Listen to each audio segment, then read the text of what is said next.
आज से 3 साल पहले की बात है। मैं एक बस से ट्रैवल कर रहा था। एक कान में अरिजीत सिंह के गाने बज रहे थे और दूसरे कान को मैंने एज इट इज रियलिटी से कनेक्ट करके रखा था। तभी कहीं से मुझे हल्की सी सॉबिंग की आवाज आती है।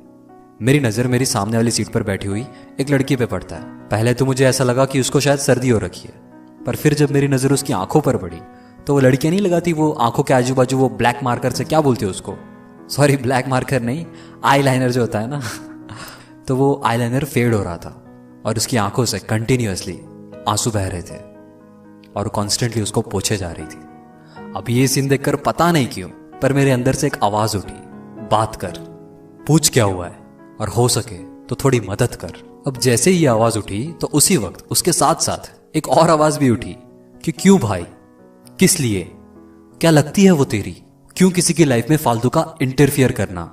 अब प्रॉब्लम क्या हो गई कि जब ये सब मेरे माइंड में चल रहा था तब गलती से अनकॉन्शियसली मेरी नजर उस पर टिक गई थी और उसने ये देखा और ऐसे एक्सप्रेशंस दिए कि ये बंदे के इरादे नेक नहीं लग रहे। मैं तुरंत समझ गया और मैंने अपनी नजर फेर दी खिड़की के बाहर और फिर से वो इंटरनल डायलॉग शुरू हो गए कि हेल्प कर, हेल्प क्यों नहीं कर रहा, बात कर। और डिफेंस में वही फिर से, क्या हेल्प कर, क्यों हेल्प कर, सासू माँ लगती है वो तुम्हारी। और एक बात बताओ भाई, वैसे तो तुम इतने इंट्रोवर्ट हो कि लड़की तो दूर किसी लड़के से भी बात नहीं करते, तो अभी क्या हो रहा है और कैसे हेल्प करोगे? तुम्हारी खुद की हालत देखो यार। मतलब उस वक्त तुम्हारे भाई की हालत बहुत बुरी थी। मेरी सेल्फ एस्टीम्स और कॉन्फिडेंस ना जमीन के 10 फीट नीचे दबा पड़ा था। मतलब बात तो दूर, मतलब बोल ही नहीं पाता था। खैर, अब इस बीच क्या होता है कि उस लड़की को ना पिंग करके एक मैसेज आता है जो मैंने सुना, पर सेफ्टी के लिए मैंने अभी भी अपनी मुंडी खिड़की की तरफ ही मुड़ी हुई रखी है और तिरछी नजर से, हाँ, और तिरछी नजर से भाई देखने की कोशिश कर रहा है कि क्या हुआ है। और देखा तो पता चलता है कि बहन अभी चाह कर भी अपने फेशियल एक्सप्रेशंस को कंट्रोल ही नहीं कर पा रही है। वो जो आईलाइनर था अब एकदम फेड हो चुका है, बुरी तरह से आंसू बहे जा रहे हैं और ये सब कुछ मैं तिरछी नजर से देख के जा रहा हूँ। इस बीच मेरे अंदर के दो जो वॉइसेस थे ना, उनको मैंने आइडेंटिफाई कर लिया था। एक था सेल्फ सेंटर्ड शैल रावल और दूसरा था सेल्फलेस शैल रावल। अब जो सेल्फ सेंटर्ड था वो एकदम प्रैक्टिकल था, फैक्ट्स और लॉजिक्स पे ही बात करता था, पर जो सेल्फलेस था वो एकदम काइंड था, एम्पैथी और सिंपैथी से भरा हुआ था और वो चीजों को कनेक्ट कर पा रहा था। और वो अभी भी बोल रहा था कि भाई हेल्प क्यों नहीं कर रहा, थोड़ी सी मदद कर देना, क्या हो जाएगा, मर जाएगा क्या। बट सेल्फ सेंटर्ड वाले का फिर से वही डिफेंस में, क्या लगती है वो तुम्हारी, सासू माँ लगती है, एक्सेट्रा।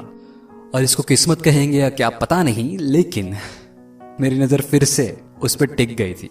नहीं, एक मिनट, मेरी नजर नहीं, मेरी तिरछी नजर उस पर टिक गई थी। और इस बार उसने जो गुस्से से देखा है ना भाई, मैंने सोच लिया कि भाई हेल्प करनी है तो करो, नहीं करनी है तो मत करो। क्योंकि अगर एक बार और ऐसा हुआ ना तो हेल्प तो दूर की बात है, पर एक थप्पड़ खा के बस के बाहर जरूर निकाल दिए जाओगे। तो मैंने मन बनाया, सेल्फ कॉन्फिडेंस को अपने 10 फीट से खींच के ग्राउंड लेवल पे लेके आए, मुंडी की सीधी, उसकी आंखों में देखा और मैंने उस लड़की को 3 जादुई शब्द बोले, कैसे हो आप और इसके साथ साथ सब बढ़िया।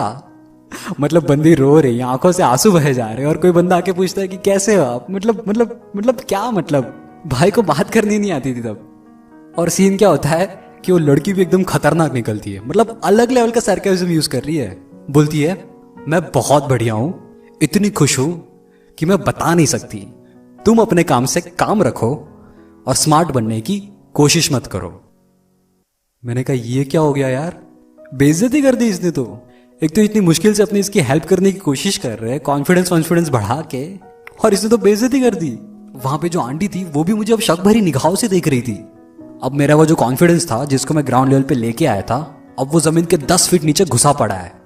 खुद से भाई 5-6 वादे कर चुका है कि सब लड़कियां कुत्ती होती है, गलत ही समझती है, अपने आज के बाद किसी लड़की से बात ही नहीं करेंगे, मुंडी हमेशा खिड़की की तरफ ही मुड़ी हुई रहेगी, और अगर बाहर भी कोई लड़की दिखती है तो अपने आंख बंद कर देंगे, अब शादी ही नहीं करेंगे। और मैं ऑलमोस्ट ब्रह्मचारी की तरफ बढ़ ही रहा था, पर तभी अचानक मुझे एक रियलाइजेशन हुआ कि मैं सही हूं, मेरी जो इंटेंशंस है वो सही है, मेरी नीयत साफ है, साफ ही नहीं नेक है।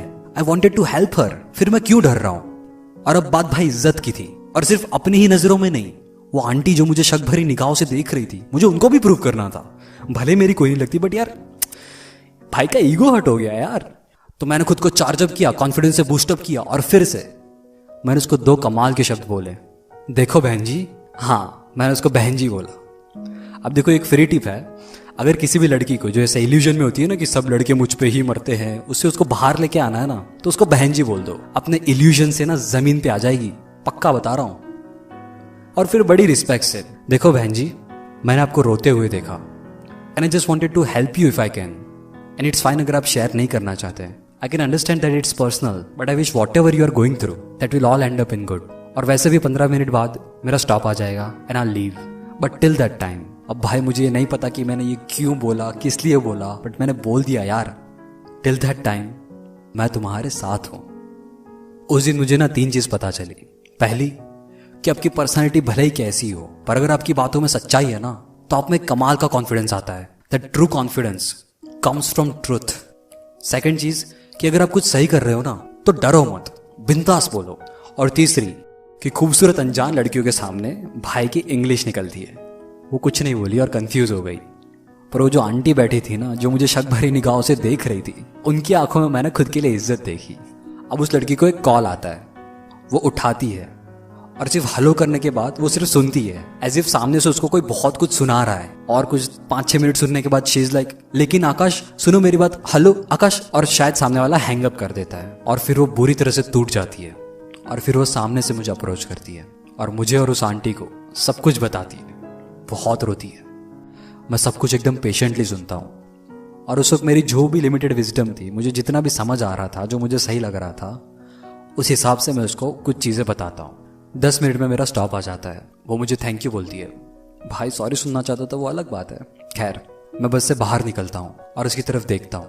वो ऑलरेडी मेरी तरफ देख रही होती है। उसने मुझे स्माइल दी, जो मुझे पता था फेक थी, लेकिन एटलीस्ट अब वो रो नहीं रही थी और मुझे उस बात की खुशी थी।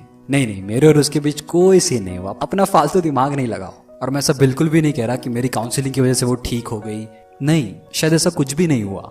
इनफैक्ट मुझे उस वक्त काउंसलिंग का सी भी नहीं आता था। ह्यूमन साइकोलॉजी के बारे में कुछ भी नहीं पता था। मैं खुद डिप्रेशन में था। मैं क्या किसी की हेल्प करता।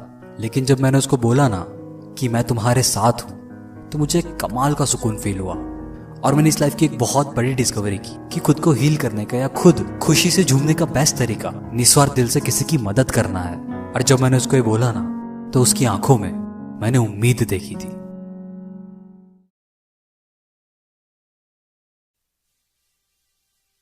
जिंदा रहने के लिए क्या चाहिए?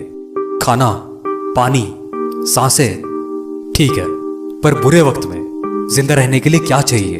जब एक निवाला गले से नीचे नहीं उतर रहा, पानी मन में मची आग को बुझा नहीं पा रहा हो, और हर सांस लेते वक्त तुम्हारी यही इच्छा हो कि बस ये वाली आखिरी हो। रूम में खुद को घंटों पर लॉक कर रखा हो और सीलिंग फैन को देखते हुए तुम्हारी आंखों से आंसू बहे जा रहे हो। जिंदगी से जब तुम बुरी तरह से हार गए हो, तब इंसान को सिर्फ एक चीज की तलाश होती है, उम्मीद, जो उसके पास नहीं थी। वो जा रहा था धीरे धीरे अपने लड़खड़ाते कदम आगे बढ़ा रहा था, सीने में टूटा दिल लिए सीढ़ियां चढ़े जा रहा था। स्कूल बिल्डिंग की छत पर वो पहुंच गया है, हाथ में मार्कशीट जकड़े हुए, 4 अक्षर का फेल पढ़ के वो एज की तरफ बढ़े जा रहा है। टैलेंट और क्रिएटिविटी उसमें बहुत है, पर इस वक्त उसमें सिर्फ थोड़ी सी उम्मीद की कमी है। तुम उसको देखते हो, वो बस जिंदगी को छोड़ने ही वाला है। तुम उसका हाथ पीछे से पकड़ के खींचते हो, उसको एक थप्पड़ मार के जोर से गले लगाते हो और तुम उसको बोलते हो कि मैं तुम्हारे साथ हूँ, अकेले नहीं हो तुम, और कोई बड़ी चुनौती नहीं है भाई, और अगर है भी तो मैं तुम्हारे साथ हूँ, अकेले नहीं लड़ोगे तुम, साथ में लड़ेंगे, और अगर दर्द हुआ तो अकेले नहीं सहोगे तुम, अपने साथ में सहेंगे। दिल से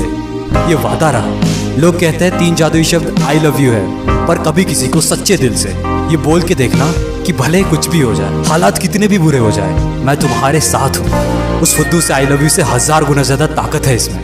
वो बंदा जो बिजनेस में बुरी तरह से फेल हो चुका है, उसके पार्टनर से वो चीट हो चुका है और वो खुद भी ये मान चुका है कि उसके बस का कुछ नहीं, पर शायद इसी के हाथों फ्यूचर में 100 करोड़ की कंपनी खुलने वाली है, हजारों लोगों को यही एम्प्लॉयमेंट देने वाला है, पर अभी उसको सिर्फ थोड़ी सी उम्मीद की जरूरत है।